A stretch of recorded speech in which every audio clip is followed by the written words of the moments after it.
Shabir is in Edinburgh. Shabir, what would you like to say? Well, what I'd like to say is it just sounds like the politics of envy, and that that's what it sounds like to me, James. I'm sorry. The politics of envy. Carry on. No, go on. It's a case of if I can't have that wealth, no one should.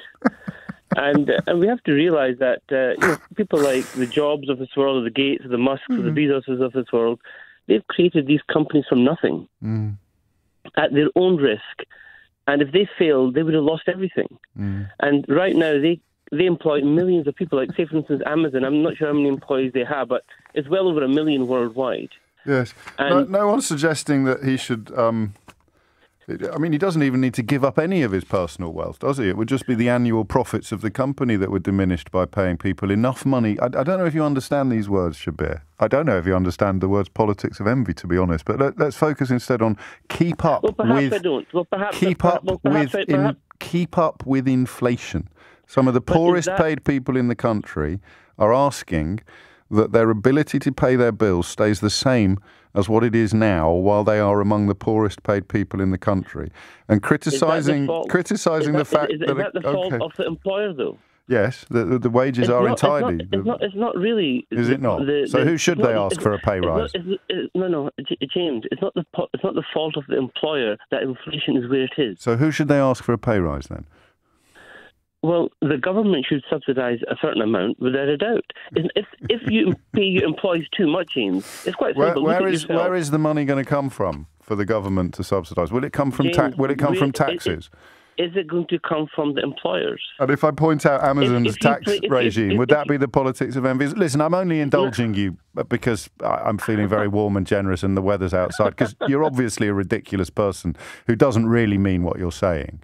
$272 billion for one man, while his workforce have been denied a pay rise in excess of 35 pence an hour. I mean... How much do Amazon employees make per hour in the UK? Do you know? No, I mean, mate, you're just not even pretending to be relevant. No, I'm not pretending to be relevant. What I'm saying is that if you increase wages too much, you will put a lot of businesses out of business. Yeah. It's simple and straightforward. Yeah, that's right. Yeah. Amazon, they'll be finished. They'll be finished by tea time if these warehouse workers get £2 an hour.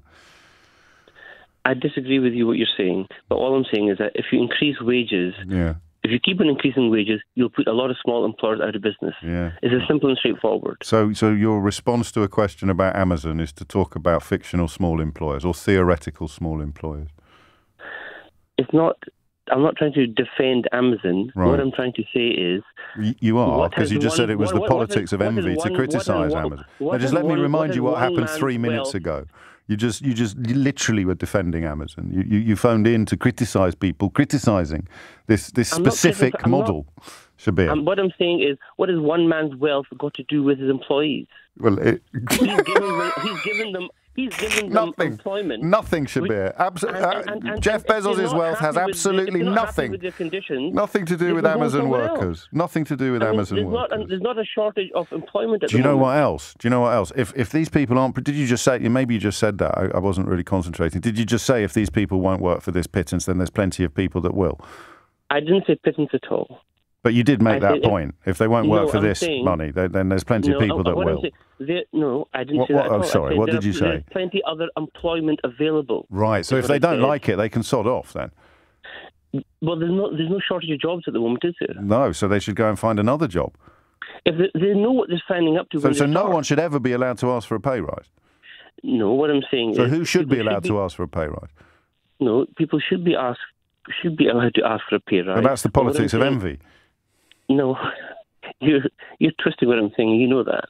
But what I'm saying is that there's plenty other employment. I'm not laughing with you, by the way. I'm not laughing with you, by the way, just for the complete avoidance of doubt. I'm laughing at you. When you sign up for an employment contract, you know what you're signing up for. Yeah, and then inflation comes along, and you expect your employer to accommodate that in some way, or at least to address your changed circumstances. So I'd ask you again, who's allowed to ask for a pay rise in the land of Shabir?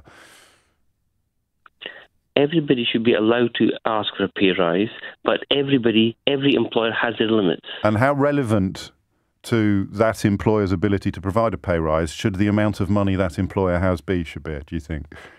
Well, that's just between the employer and the employee.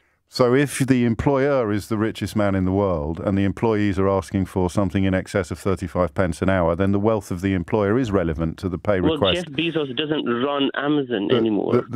He's a shareholder in Amazon. The request...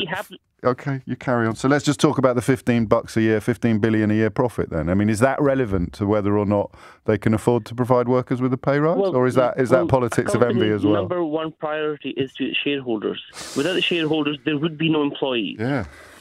Well, that's not true either, is it? There's plenty of companies that don't have shareholders, or that you could have nationalised companies. But the point is this. In your world... Are you suggesting we should nationalise Amazon?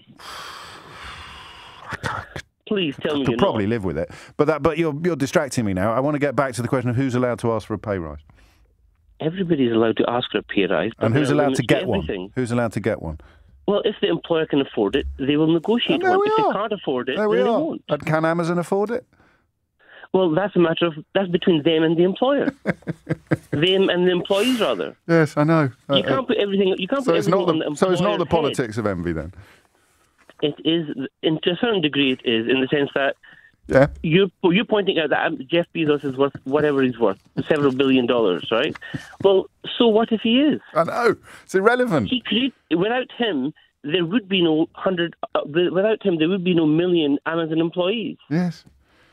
None of these people would have a job without him. And they should be grateful for that job, and they should stop complaining about the fact that they have to work six days a week in a warehouse where 178 ambulances have been called out in the last 4 years, because if they don't like it, they should jolly well clear off and get a job somewhere else. I'm perfectly clear about what you've said. The person who doesn't understand what you've said, Shabir, is you. No, you're twisting what I'm saying, I'm not twisting what you say. I'm holding up a mirror, mate. It's not my fault that you don't like what you see.